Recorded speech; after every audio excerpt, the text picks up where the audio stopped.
In the annals of creation, there exist entities whose very names provoke unease, whose legacies span far beyond the understanding of mortals, or even the most advanced beings in the universe. Among these are the gods of Ragnarok, beings so ancient, so merciless, that their myths bleed into nightmares of civilizations across the cosmos. To speak to them is to peer into the void, to confront the very nature of cruelty and amusement. They are neither alive in the traditional sense, nor bound by death. They are endless, eternal, and utterly insatiable.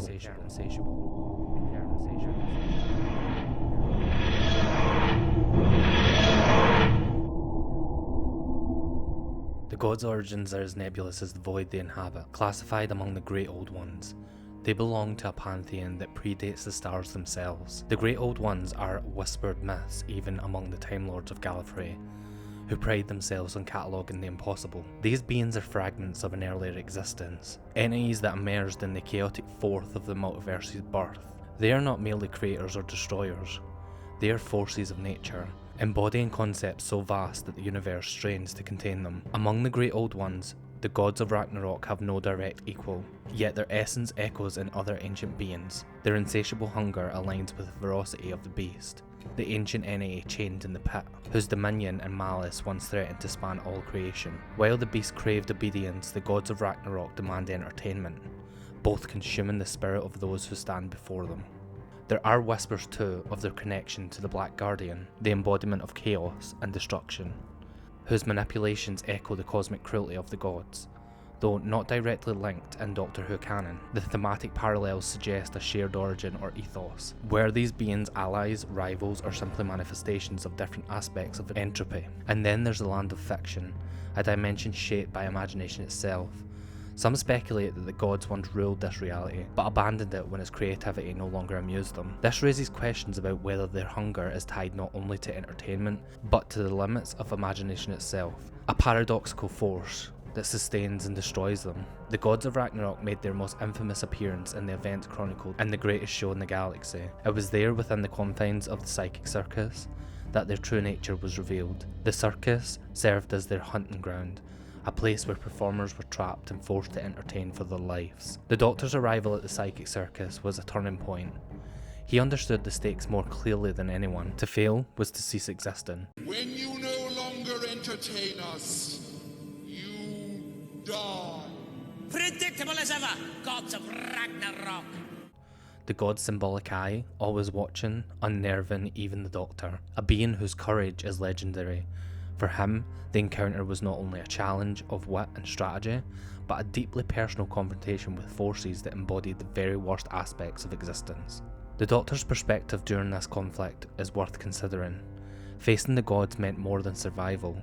It meant grappling with the question of resistance itself. How does one oppose entities who represent inevitability, who thrive on consumption and destruction? For the Doctor, the answer lay in defiance. Using magic tricks and deception, he twisted their expectations, forcing them to confront their own vulnerability to novelty. The psychic circus was littered with the remains of those who had failed to amuse the gods. Each performer came with hope, with dreams of dazzling the audience, only to face the harshest judgment imaginable. There was the acrobat who twisted her body into impossible shapes, her movements defying the laws of physics. The gods watched in silence, their hunger unabated. When her act fell short of perfection, she simply vanished, her existence consumed within an instant. Then there was the clown, a master of pathos and comedy. His tears flowed freely as he stumbled and fell, each moment a calculated attempt to tug at the heartstrings of his audience. He succeeded, for a time. The gods chuckled, a low rumble that shook the arena. But laughter, like all things, faded. When the gods grew bored, his story ended in darkness. These stories underscore the sheer cosmic cruelty of the gods. To them, performers were not individuals with hopes and fears, but fleeting distractions, no more meaningful than the stars that burnt out. Beyond the psychic circus, the Gods of Ragnarok have left their mark on Doctor Who lore. In Big Finish audio dramas, tantalizing hints suggest their influence stretches far beyond the known universe.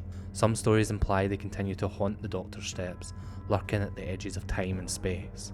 Novels and comics have expanded their mythology, portraying them as puppeteers behind great cosmic events, In one account, a rogue Time Lord sought to bargain with them, offering secrets of Gallifreyan power in exchange for their favour. The gods predictably found this attempt amusing. Briefly, the Time Lord's screams echoed across dimensions as the gods reduced him to nothingness. The Doctor's claim that he faced them all through time suggests they are woven into his personal mythology, an ever-present shadow that defies resolution. Could they have influenced other events in the Doctor's life, their hunger shaping history itself? At their core, the Gods of Ragnarok embody the hunger of entertainment.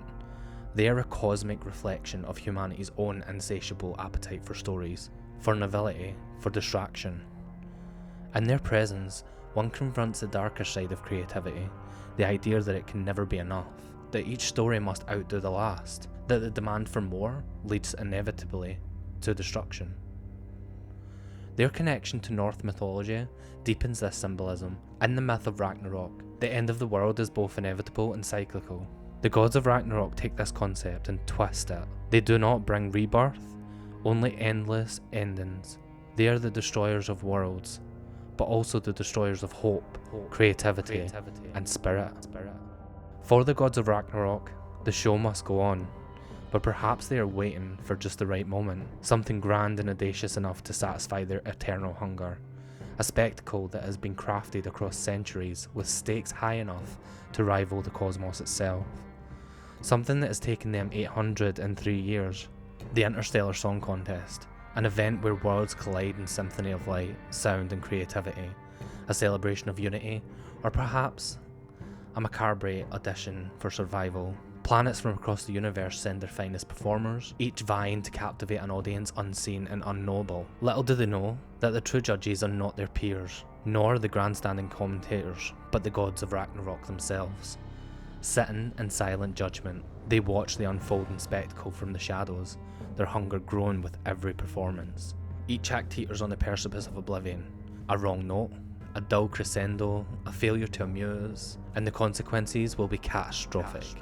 For the gods, entertainment is not a pastime, but a lifeline.